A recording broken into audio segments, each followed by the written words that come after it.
Good morning dear students. States of matter के आज second lecture में हम डिस्कस करेंगे थर्मल एनर्जी के बारे में, और जो कल की क्लास में हमने डिस्कस किया था इंटरमोलिकुलर फोर्सेस, जो वीक अट्रैक्टिव फोर्स था और थर्मल एनर्जी दोनों में क्या रिलेशनशिप है वो भी हम डिस्कस करने वाले हैं। तो बच्चों शुरू करते हैं आज का क्लास, जिसमें कि फर्स्ट टॉपिक है थर्मल एनर्जी। थर्मल एनर्जी क्या होता है? थर्मल का मतलब क्या होता है बच्चों? टेम्परेचर, है ना। और एनर्जी की बात कर रहे हैं हम, तो यहाँ पर थर्मल एनर्जी एक ऐसी एनर्जी होती है जो कि मॉलिक्यूल्स, पार्टिकल्स, एटम्स, आयंस उनको दूर दूर रखती है, यानी apart from one another.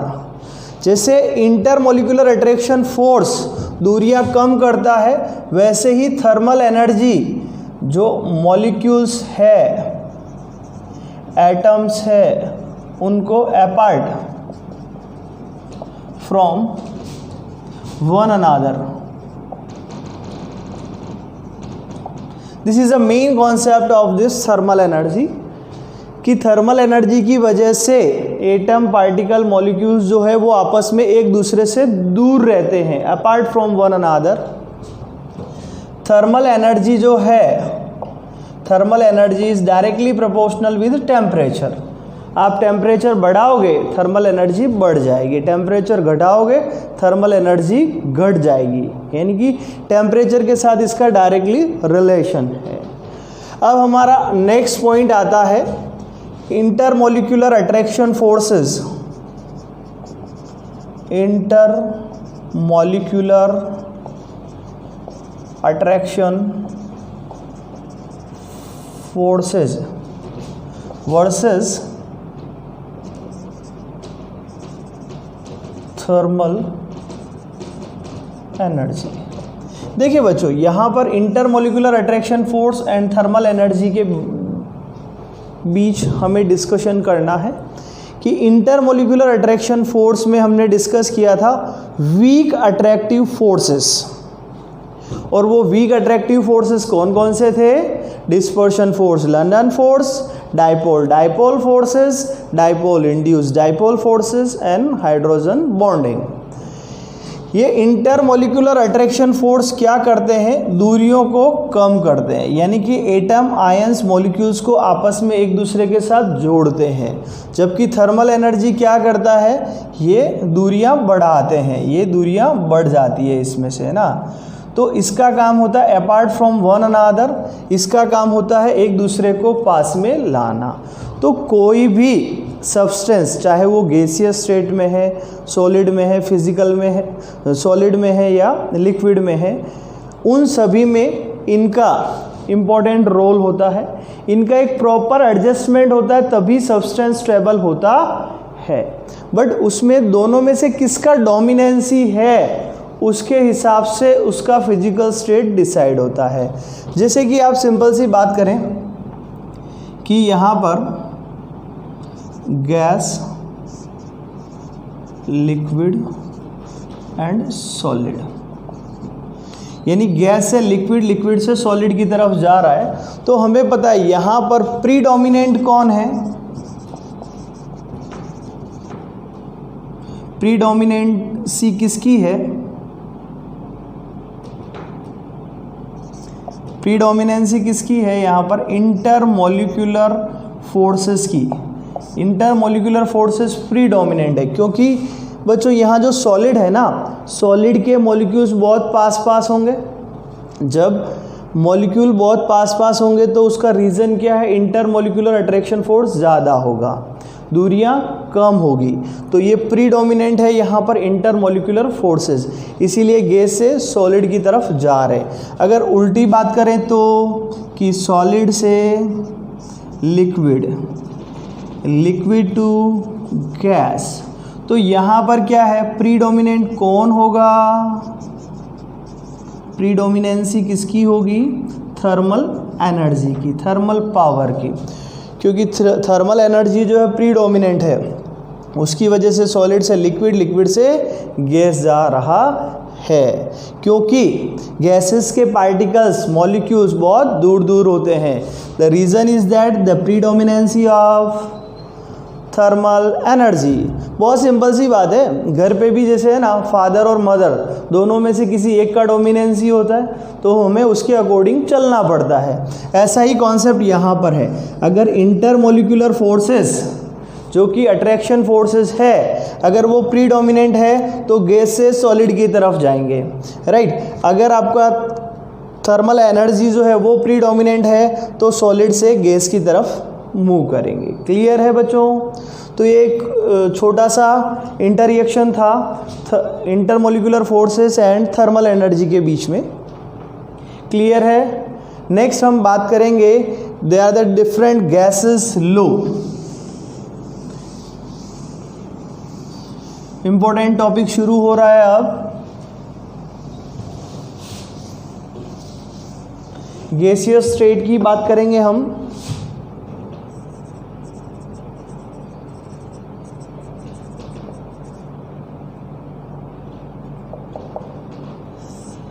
Gaseous state में देखो, हमने 3 फिजिकल स्टेट की बात की थी, सॉलिड, लिक्विड एंड गैसेस।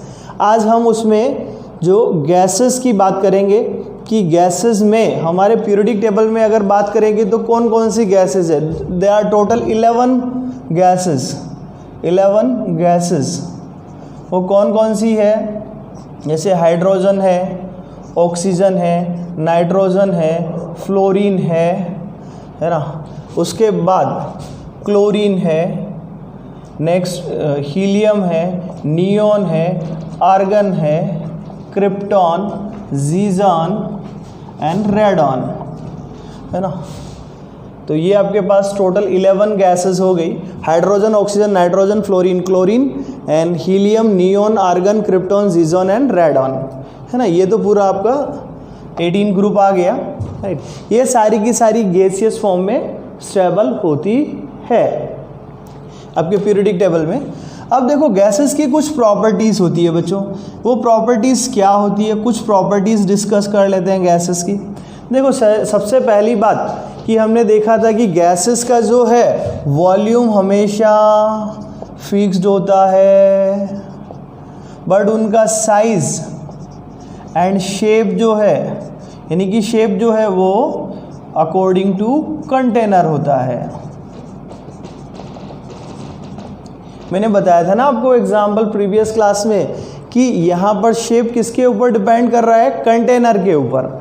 जिस भी कंटेनर में आप उस लिक्विड को या ले रहे हैं उसके ऊपर डिपेंड होता है। जैसे ही यहाँ पर भी वॉल्यूम जो है गैसेस का, नहीं सॉरी, गैसेस के लिए वॉल्यूम जो है वो भी कंटेनर के ऊपर ही डिपेंड होगा। It is depend on the container and size and shape वो भी कंटेनर के ऊपर डिपेंड होता है। अगर हम गैसेस की बात करें तो इनमें लगने वाला इंटरमोलिकुलर अट्रैक्शन फोर्स बहुत वीक होता है।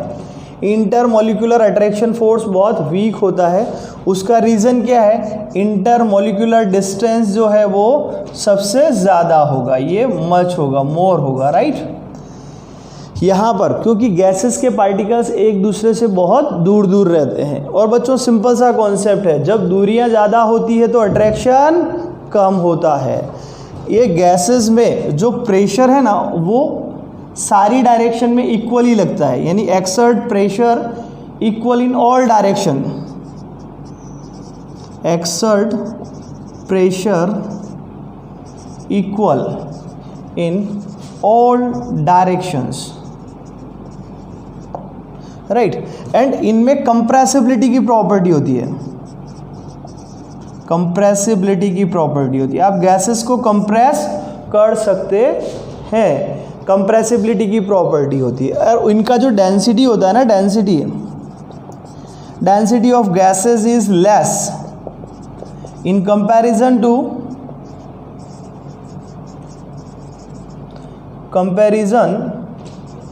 टू सॉलिड और लिक्विड। भाई, सॉलिड एंड लिक्विड के कंपैरिजन में इनका जो डेंसिटी है वो कम होता है ना। सभी डायरेक्शन में वो इक्वल प्रेशर एक्सर्ट करती है और ये जो गैसेस है वो प्रॉपरली एक दूसरे के साथ मिक्स हो जाती है ना, इक्वली वो प्रॉपरली मिक्स हो जाती है। यानी ये इनकी प्रॉपर्टीज़ है। एक नॉर्मली गैसेस की क्या क्या प्रॉपर्टीज़ होती है वो सारी प्रॉपर्टीज़ मैंने आपके साथ डिस्कस कर ली भाई। उसमें कंप्रेसिबिलिटी की प्रॉपर्टीज़ होती है, मॉलिक्यूल्स एक दूसरे के बहुत दूर दूर होते हैं, है ना, उनका volume and size and shape सब कुछ कंटेनर के ऊपर डिपेंड करता है। इनकी डेंसिटी जो है वो सॉलिड एंड लिक्विड के कंपैरिजन में कम होती है एंड इक्वली मिक्सिंग की इनकी प्रॉपर्टी होती है। They are equally mix to one another, तो ये इक्वली मिक्स हो जाती है, equally mixed to one another, right.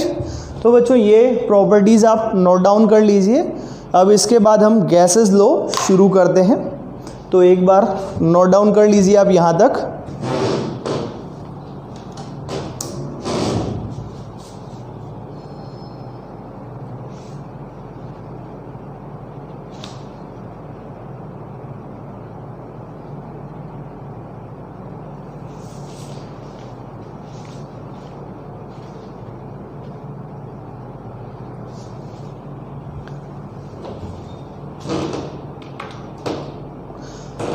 I think student note down हो गया। तो नेक्स्ट बात करते हैं गैसेस लॉ की। ओके,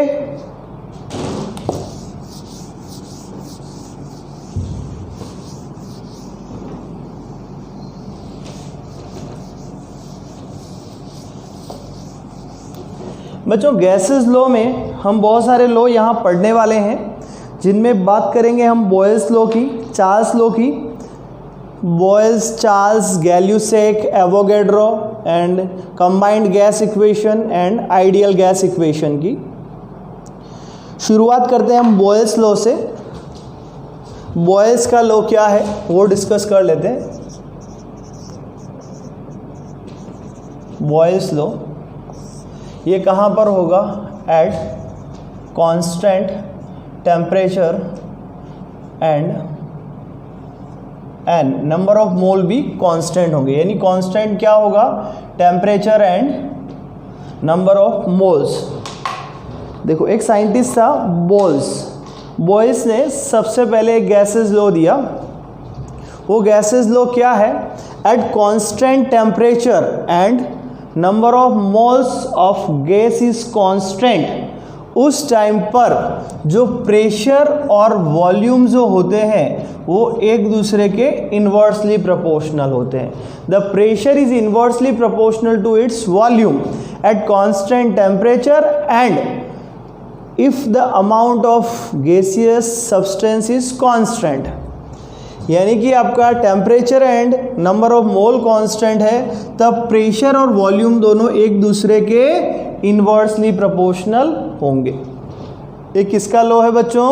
बॉयल्स का लॉ है ना।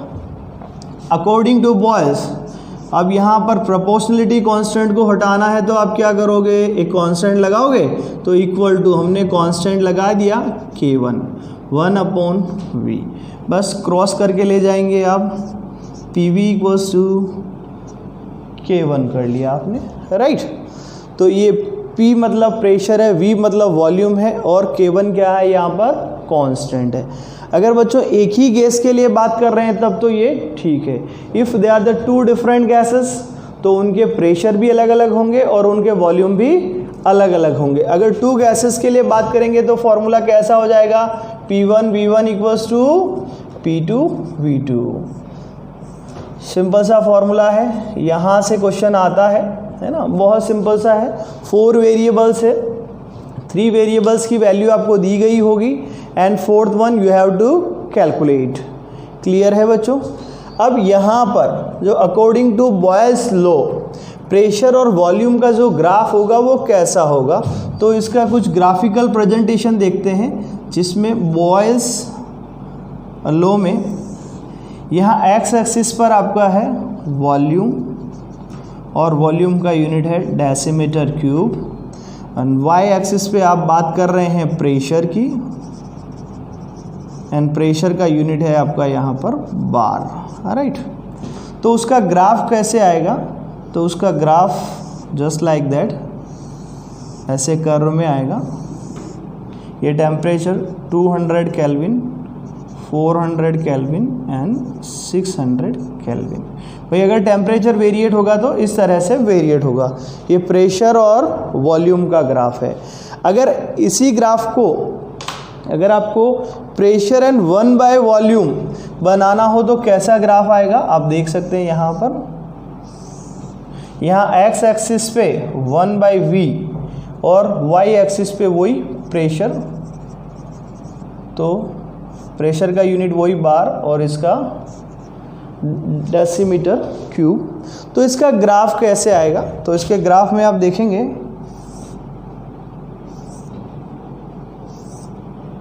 ये होगा आपका T3, ये होगा T2, ये होगा T1। सिंपल सी बात है, T3 is greater than T2 is greater than T1, यानी प्रेशर और 1 by v के बीच में ग्राफ होगा। अभी देखो ये तो डायरेक्टली प्रोपोर्शनल वाला काम हो गया है ना, यहाँ इन्वर्सली प्रोपोर्शनल वाला काम है। सिंपल सा कॉन्सेप्ट है। तो ये बॉयस लॉ का ग्राफ है।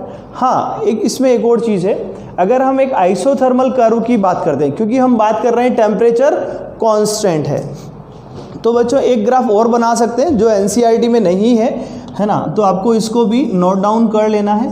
इसमें क्या होता है, एक्स एक्सिस पे लिया है आपने प्रेशर एंड वाई एक्सिस पे प्रेशर एंड वॉल्यूम का प्रोडक्ट पीवी, तो वहाँ पर ग्राफ कैसा आएगा, आइसोथर्मल कर्व यहाँ पर आपको मिलता है।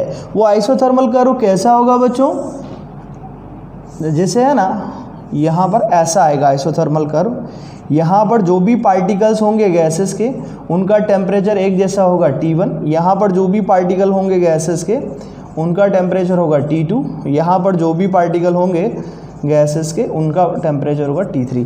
यानी आइसोथर्मल कर्व हम इसीलिए बोल रहे हैं क्योंकि यहाँ पर जितने भी पार्टिकल हैं उनका टेम्परेचर सेम है, यहाँ पर जितने भी है टेम्परेचर सेम है, यहाँ पर जितने भी है उनका टेम्परेचर सेम है। तो यहाँ पर भी ऑर्डर यही रहेगा, T3 is greater than T2 is greater than T1।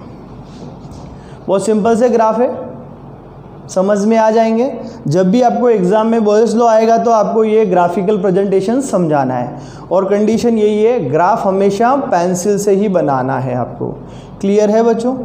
देखिए ये तो एक रिलेशन हो गया, pressure is inversely proportional to its volume according to Boyle's law. अब हम थोड़ा सा इसको डेंसिटी के रेस्पेक्ट में भी लेके चलते हैं बच्चों, कि डेंसिटी के रेस्पेक्ट में कैसे आएगा। हमें पता है कि डेंसिटी इक्वल्स टू क्या होता है, मास बाय वॉल्यूम। डेंसिटी क्या होता है, density equals to mass by volume, पढ़ा हुआ है आपने ऑलरेडी बेसिक कंसेप्ट में। अब आप इसको क्या कीजिए, इसको थोड़ा सा चेंज कर लेते हैं, वॉल्यूम इधर लाते हैं और डेंसिटी इधर ले जाते हैं, तो वॉल्यूम इक्वल्स टू क्या हो जाएगा, मास बाय डेंसिटी। क्लियर है। अब ये v का वैल्यू जो है हमारे इसमें रख देते हैं हम, ये PV इक्वल्स टू K लिखा था ना हमने, हमारा फॉर्मूला क्या था, PV इक्वल्स टू K1 या K है ना, K1 ही लिख देता हूँ जो मैंने आगे लिखा था। अब देखिए बच्चों यहाँ v की जगह मैं क्या रिप्लेस कर रहा हूँ, सिर्फ m/d लिख सकता हूँ मैं, तो P dot m/d equals to K1 constant है। Now P dot m upon ये K1 इधर आ गया और D उधर चला गया, इसको उधर भेज दिया और इसको इधर लेके आ गए। कर सकता हूँ मैं ऐसा, है ना बच्चों। तो अब देखिए आप कि ये amount of mass is constant here and K1 is also constant, तो मैं यहाँ से एक रिलेशनशिप दे सकता हूँ, P is directly proportional to D।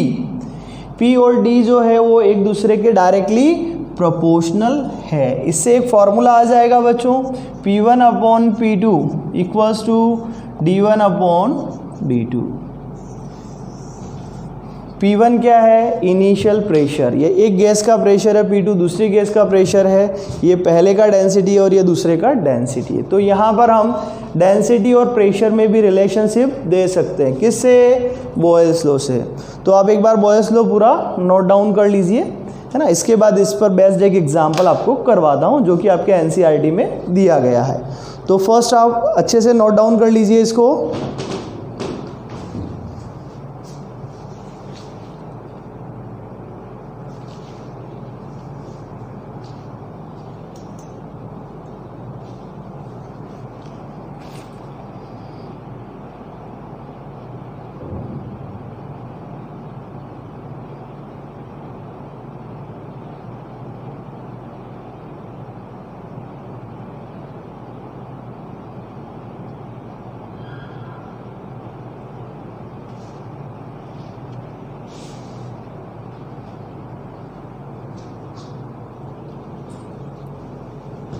Have you written all? यहाँ पर आपके पास एनसीईआरटी में जो यूनिट नंबर 5 का जो पहला प्रॉब्लम दिया गया है 5.1 वो डिस्कस कर लेते हैं, जो कि इसी के ऊपर बेस्ड है। लिख लिया बच्चों आपने बॉयस लॉ? बहुत सिंपल सा लॉ है।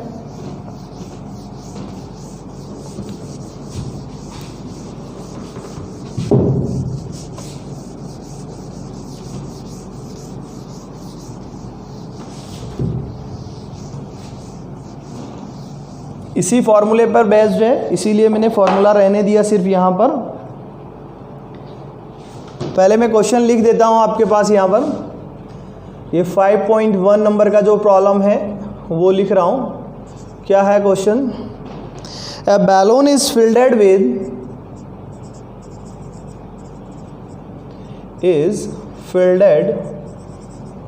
With hydrogen at room temperature, hydrogen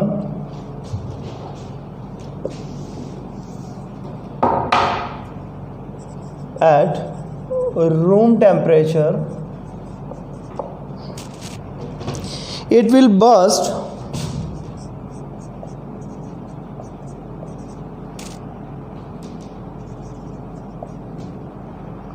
if pressure exceed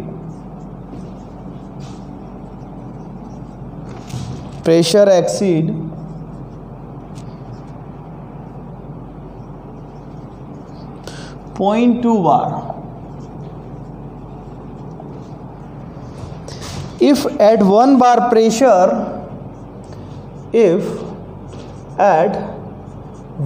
bar pressure,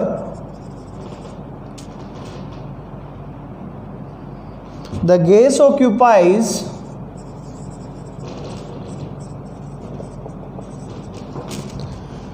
2.27 liter volume, up to what volume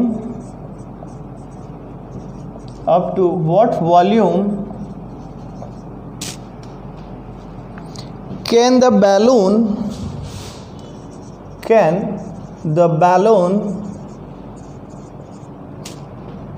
be expanded?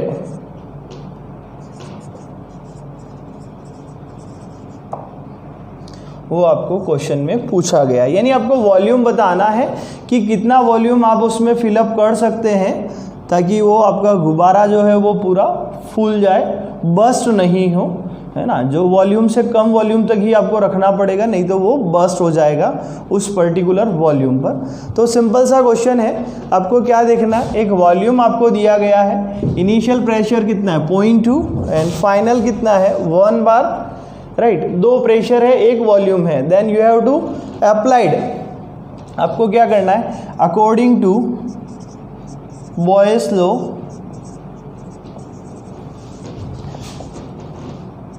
P1 V1 equals to क्या होता है बच्चों P2 V2। सिंपल सा है बॉयल्स का लो। आपको क्या देखना है यहाँ पर P1 प्रेशर कितना दिया गया है आपको 1 बार, तब वॉल्यूम कितना दिया है 2.27 लीटर, प्रेशर P2 कितना दिया है 0.2, तब आपको वॉल्यूम कैलकुलेट करना है। तो बच्चों सिंपल सा है, जिसको कैलकुलेट करना है V2 आपने ऐसे निकाल लिया तो क्या हो गया P1 V1 divided by P2। P1 की वैल्यू आपने पुट कर दी 1 बार, V1 की वैल्यू कितना है 2.27 लीटर डिवाइडेड बाय ये प्रेशर कितना है 0.2। जब आप इसको सॉल्व करेंगे तो एग्जैक्टली आपको आंसर आएगा 11.35 litre is the amount of V2। तो 11.35 लीटर से कम वॉल्यूम आपको रखना पड़ेगा, है ना, ताकि आपका बैलून जो है वो बस्ट ना हो। तो जो वॉल्यूम रखना पड़ेगा वो कितना होगा, मैक्सिमम इतना होता है, बट आपको इससे कम रखना पड़ेगा, क्योंकि अगर आपने 11.35 रख दिया और 0.2 बार प्रेशर है तो आपका बैलून बस्ट हो जाएगा। क्लियर है? समझ में आया बच्चों? सीधा सा एप्लीकेशन है इसका। और हाँ, आपको जो मॉड्यूल मिलने वाले हैं अभी स्कूल से, उन मॉड्यूल्स में ये जितने भी लॉज में पढ़ाऊँगा सब पे प्रैक्टिस के लिए बहुत सारे क्वेश्चन रहेंगे। तो आपको ऑनेस्टली वहाँ सारा प्रैक्टिस करना है अच्छे से। क्लियर है बच्चों? समझ में आया ये क्वेश्चन? अच्छे से नोट डाउन कर लीजिए। और ये सेकंड क्लास में यहीं तक आप कंप्लीट कर लीजिए बॉयज तक। नेक्स्ट क्लास में मैं आपको चार्ल्स एंड गैल्यूसेक लॉ पढ़ाने वाला हूँ। ओके बच्चों, थैंक यू।